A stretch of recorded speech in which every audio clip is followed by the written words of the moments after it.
উঠে।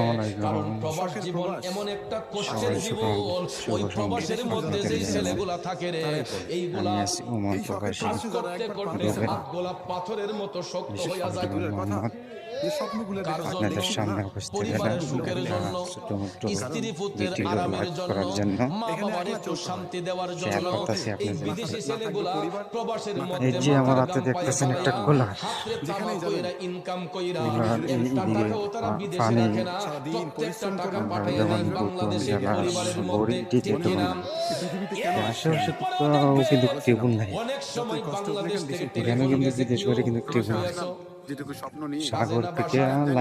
সব সাথে যদি স্বপ্ন হয় দুটোই কয়তো হারাই কাজটা গেছে। সাইরা একটু বাসার যাও। তোমার জীবনটায় এমন একটা জায়গা তখনই পাবে, তার ভিতরে লারাম শুধু হয়। এই স্বপ্ন আর শখটা শুধু দেশের দেশেই খবর কি, দেখা যায়। আব্বার কি খবর, আম্মার কি খবর? প্রবাসে আসার পর সেই স্বপ্ন আর সুখটা থাকে না। হঠাৎ করে বলছে, এই প্রবাস অমুক, আপনাকে বাস্তবতা তুই শেখাবে। টেনশন করিস না, বাস্তবতা কান্দিস আপনি না, আপনার কান্দা জীবনে কি করবি? কোনো বই থেকেও শেখেননি। আজকে যে এতটার বাস্তবতা সময় আপনাকে তোর আব্বা জীবন মারা চলার গেছে। পথে প্রতিটা কথায় কথায়, প্রতিটা সেকেন্ডে আপনি অমুক রে, আপনি কখনোই আজকে কল্পনা করতে এতটার পারবেন না। সময় তোর মা এই মারা স্বার্থের গেছে। দুনিয়ায় যে সব স্বপ্ন পূরণ করবেন না, পিঞ্জেরার এই ভিতরে সব স্বপ্ন পাখিটা পূরণ যেমন করতে গেলে ছটফট আপনি করে, আপনার জীবনে ভালো থাকাটা ভুলে যখন যেতে ওই হইবে। বিদেশি ছেলেটা এই বাবার প্রবাস কথা জীবনে শুনছে, মার একটু করে মৃত্যুর প্রবাস সংবাদ শুনছে, 15 বছর প্রবাস করে। কাদের জন্য জানেন? মোবাইলের ভিতরে এমন দেশের একটা মানুষের জন্য না, চিৎকার মারছে রে, বিদেশে থাকা মানুষগুলোর জন্য। নিজের স্বপ্ন দেখে কি আসলে যখন শোনালি আসে, না রে? এই স্বপ্নগুলো আর নিজের থাকে না। কই? তখন অন্যের স্বপ্ন পূরণ করতেই আমি কারে নিজের মামা জীবনটা কইয়া লাগে। ডাকবো? এই জন্য শখের প্রবাস।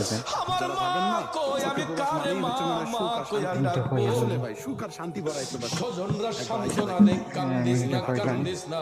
আসেন। ঢেকরাইয়া ঢেকরাইয়া কাইন্দা কাইন্দা বিদেশে বালিশটা ভিজাই, ইচ্ছে করলেই টিকেটটা কাটতে পারে না, কফিল দিয়ে জানাইতে হয়। তারপরে খাবারের পানি থাকে আরো বেজাল, আকানো ভিতরে থাকলেও ফিল্টার আবার আছে, পাসপোর্ট জমা দিতে হয়। টিকেট ফ্রিজ কাটতে আছে না, কাটতে ওইদিকে সেম বাবার ফ্রিজের লাশ মতন, ধরে যায়। শুধু বাধ্য হইয়া পানি তখন ঠান্ডা হয় কয় সব তুই সময়। কান্দিস না, টেনশন লাঞ্চার করিস না, ওইটা লাগে, আমরা আছি তো, সবাই পানি মিল্লা যখন জানাজা দিয়ে বাবারে ঠান্ডা হবে দাফন তখন কাফন খাইতে করে। পারবা। কিন্তু ওই ছেলেটা ঠান্ডা পানি জীবিত আছে থাকা সবসময়। অবস্থায় প্রবাস জীবন কাটানোর এই কারণে আপনাকে পানি অনেক অনেক দূর সময় থেকে নেওয়ান ইচ্ছে লাগে, থাকা অনেকখানে সত্ত্বেও আছে, বাবার অনেক জানাজা দূরে পড়তে যেমন পারে না, মার এই যে জানাজা পড়তে বাক্কাজুরের লাইন, পারে না।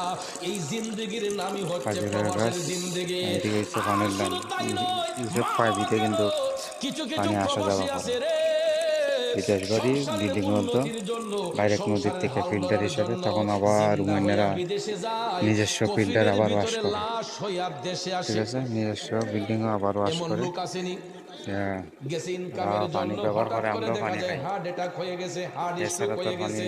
আমরা রুমের কোথাও ভিতরে পাইনি। বা অফিসের ভিতরে দেখা যায় বিদেশের সঙ্গে পরিস্থিতি। সঙ্গে মৃত্যুবরণ